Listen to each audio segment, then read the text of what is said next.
But yeah, I remember telling my parents, I was like, yeah, I just want to quit my job and like sell fish. That's like all I want to do. How'd that go over?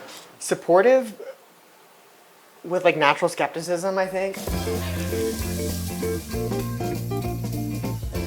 When I think of a pop-up that's like hot and crazy right now, think of like pizza and bagels, and I think of long lines. But I don't want that. It's a little bit underground, go to our backyard, it's a hard to get to place, and then a lot of people are learning how to eat something they've never eaten before. It is stupid. It is really crazy delicious.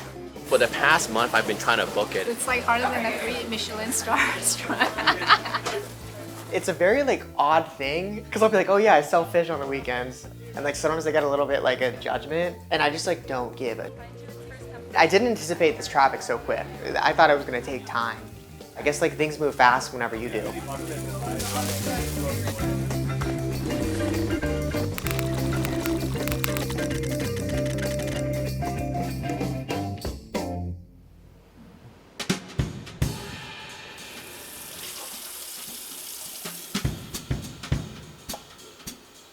Yeah, Mason Acevado. I sell grilled Branzino for my pop-up Piscator. I'm gonna make some bread dough. I'm just getting my yeast mixed in with the water, just to liven it up a little bit. So I have a pop-up this Saturday. Right now it's Friday. Leading up to it, there's a lot of tasks I need to do, whether that's what I need to be packing for the day, what I need to grocery shop for, what tasks need to be done at what day. Piscator means fisherman. It's Latin. I wanted it to sound traditional and universal.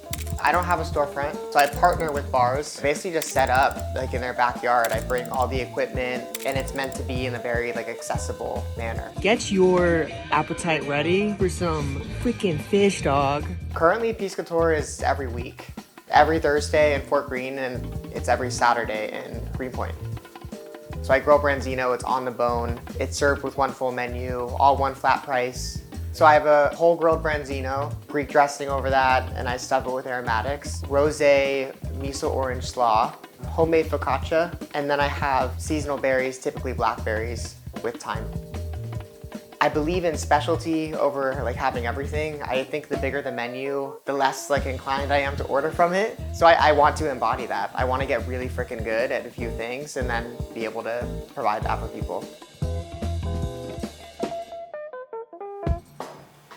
Now I'm gonna put salt. I would say it's about 3 of these little mini oyster spoons. I feel like my workout routine has been mixing dough and carrying massive boxes of fish. I also did this recently, like last night, so I think my arm is just tired. I didn't really have any past experience. Like I'd worked in food in college, but like not a ton of restaurant experience. I'm at Google as a data analyst. So I've always been in the corporate realm. Like right out of college, I went to work in finance for Dell. Outside of it, I was just like always cooking. I'm just gonna cover these up so they don't dry out. I'm gonna let them rest in the fridge. I want it to rise. So right now I'm making like a chimichurri, and I'm also gonna put in many things that don't belong in a chimichurri. I was skeptical in claiming that name. Like it has parsley, but I also throw some basil in there. I throw some like citrus, some vinegar, mustard. I like a super kind of like briny, salty flavor, so I put some capers in there as well. But it's just like a bunch of stuff that I like. And then I put that on the side.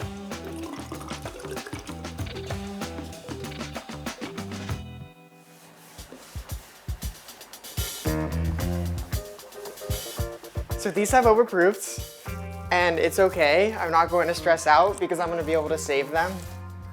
I've combined data analytics and chefing, I think more from the structure in which I set it out. Operationally, like when I'm making something to be sold at a pop-up, now I have to understand if I make this in volume, like what goes into that? What days do things need to be done? In transport, what does that look like?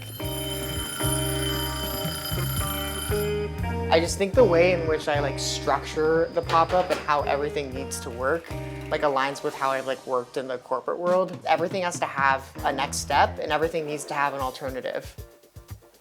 In the summer, it's a sprint. I work until, I don't know, 5:30. I come home, I try to have dinner, And then instantly I'm prepping for the weekend and prepping for the pop-up. It's all day, every day. It's like I wake up, go to work, come back, food prep until 12 a.m., 1 a.m., go to bed, do it again. And it's just consistent, like running.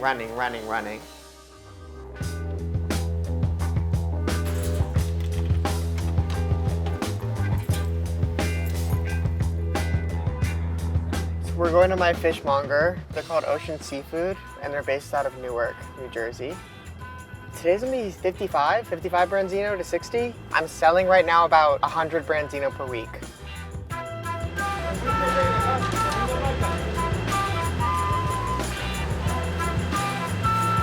Let me take you over to the fish guys.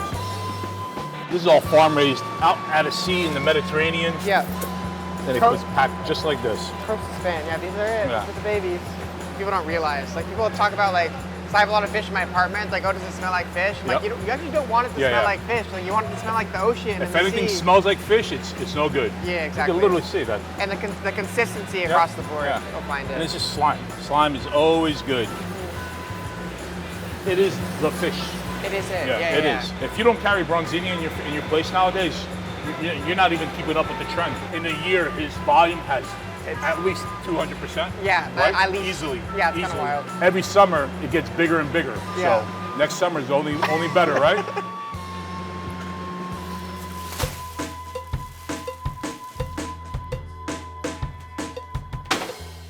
Basically just like getting these ready so they can go in my fridge. I'll do all like the preparation of them tomorrow. He'll like scale them for me, they'll gut them, and then they'll cut the fins as well. I still have to like go around and like do my own stuff to them and just make sure they're all ready to go, but it helps me because I live in an apartment, like there's not a lot of stuff that I can do. I used to do just walk-up ordering. Like I used to be just, you show up and you order your food. That became challenging. These are heavy, like these are freaking crazy. I would sell out, and Greenpoint isn't easy to get to for everyone. Fort Greene isn't easy to get to for everyone. So they'd make the journey and they'd show up and they wouldn't get food. And it like broke my heart. I was like, I hate that. So then I learned about this pre-order system. You can order it up to a week before. You show up, you let me know that you're there, and then I throw your food on the grill. I basically prepare it to order. It's been really great for me because it's allowed me to create the structure that I'm looking for, and it's allowed me to manage service. So I put a bundle of time because I want you to see the source. Like I want you to see that this came from a garden, that this grew out of the ground. And it's important to me that they're on the plate, even though they're not always utilized.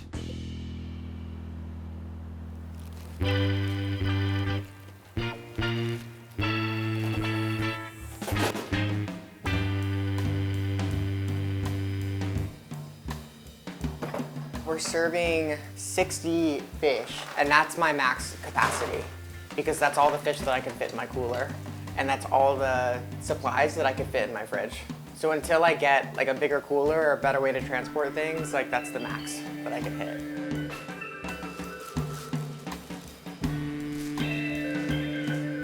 So yeah, I just want to get like any moisture I can out of them. I've always cooked for people, but like that's how I show love. That's how I get people together. My friend had discovered Branzino when he was abroad. He told me about it and he's like, oh, you gotta cook this fish. I like bought the fish, I bought a few, I like got deep on YouTube, anything I could find in terms of how to cook it. And I cooked it for the first time, ate it with friends, and I was like, oh my God. Like, I was like, this is like everything that I think food should be. Like this is everything. I just started obsessively cooking it after that. I started cooking it for dates. I started cooking it when we were camping, and it just became more of like this intimate communal like thing. Here's like some of the first fish that like I was making, so you could see like the massive parsley cut. The fins are still on. The skin is completely torn off because it's stuck to the grill. Not cute, but now it looks really good. Whole fish, it's arguably one of the most common ways to eat it. And I think the beauty of eating a whole fish is that it's casual, that it's engaging, that you can slow down. So the environment has to match that, the pricing has to match that. To me, it was like, okay, well, this is an opportunity. This is something that I can kind of build. Like, I'm obsessed with this food. I think there's a little bit of a gap in like the nature of how it's eaten and how it's prepared. So why can't I do that?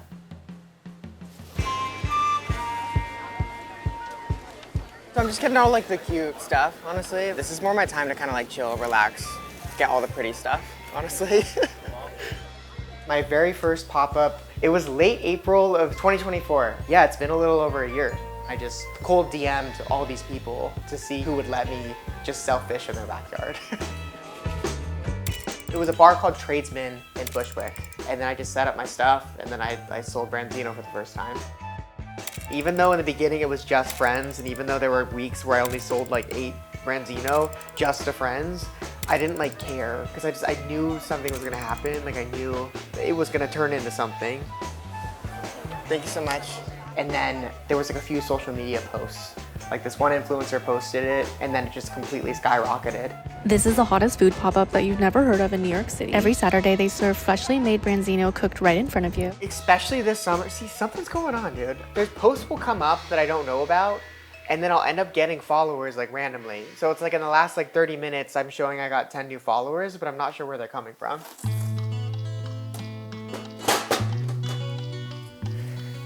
This room has become like my catering room.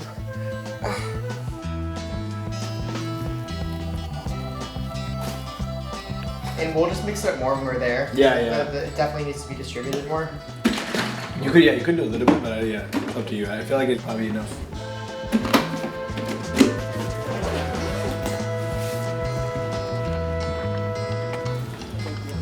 Thank you. Thank you.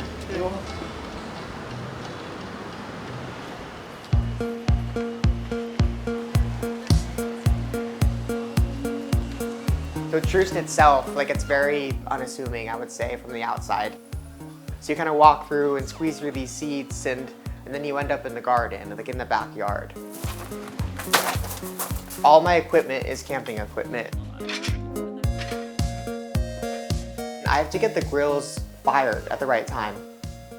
For Branzino, the grills need to be really hot. So they have to be heated up by the time service starts. I definitely have limitations to working with camping gear in terms of volume that I can push out. But I think it also helps for the environment. Like I loved cooking fish when camping, and it creates this environment that's outdoors and it's casual and it's relaxed. All right, grills are fired. All right, I'm just gonna wash my hands and then I'll be back and then we'll get it running, y'all. Once I get to the pop-up and once I get an order, that fish comes out of the cooler. I put oil on it. I put my own seasoning on it. I stuff it with some aromatics, and then it goes directly on the grill.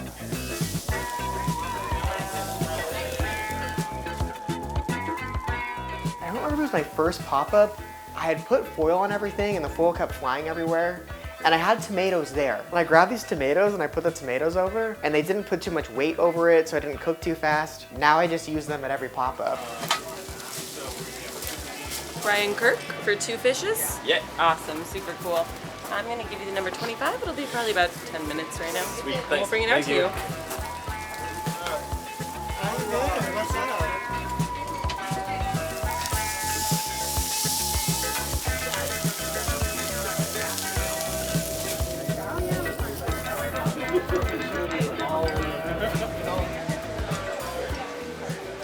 It's really good. We're just saying there's like a saltiness to it, like in the best way possible. A little bit of salt, a little bit of like thyme, I think it is, lemon.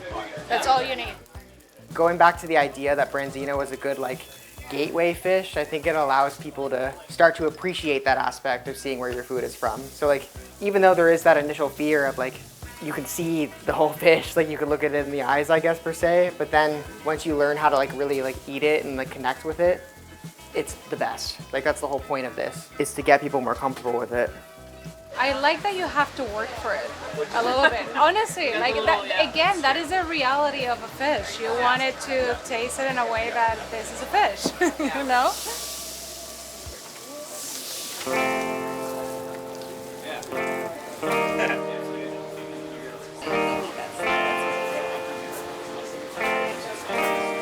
Oh my God. It is stupid. It is crazy delicious. I've been following this guy on Instagram for a while. I knew I was starting to like kind of pop off because before, whenever I did pre-orders, I'd sell like 10 pre-orders over like 4 days. One morning I like woke up, I thought it was my alarm because my phone just kept like buzzing over and over again. And then I clicked on my phone and like opened it up and it was just like pre-order, pre-order, pre-order, pre-order, like sell, sell, sell, sell. I started selling out of these pre-orders in like minutes. For the past month, I've been trying to book it. Within like 3 seconds, it's in everyone's cart. Every single fish. So I could never get it. Just have 4 down right now. Got it. We are Gucci. I was just scrolling through TikTok. It was a random just doom scroll, and I'm like, oh, this is like right around the block. So I was like, all right. I never had Branzino, and I'm afraid of the whole fish thing, you know? So I was just like, all right, but yeah, let's just give it a shot. I'm just really proud of him being able to have an idea, put it out in the world, and it's become this thing that's gaining so much traction. To be able to see him go from 12 fishes to 50 to 100, now it's private events. What he does is removing the intimidation and like the fear factor out of being able to eat a whole fish. I want plate on 2. Yep, you ready? Yeah. I think when I started having to say no to things, like opportunities for Piscator because of my full-time job, is really what started to kind of pivot me. I started to feel a little held back.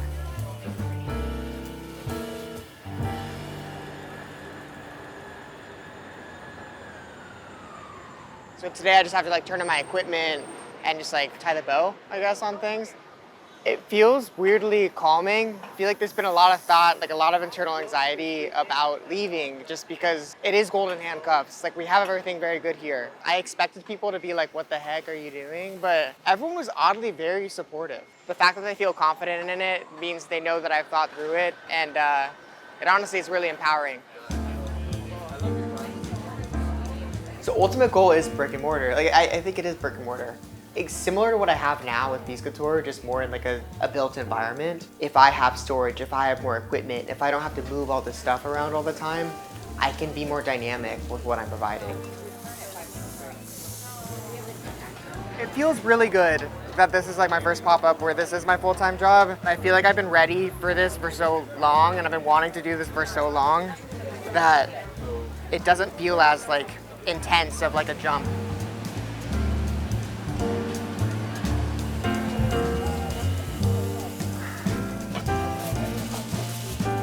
All right, home stretch, y'all.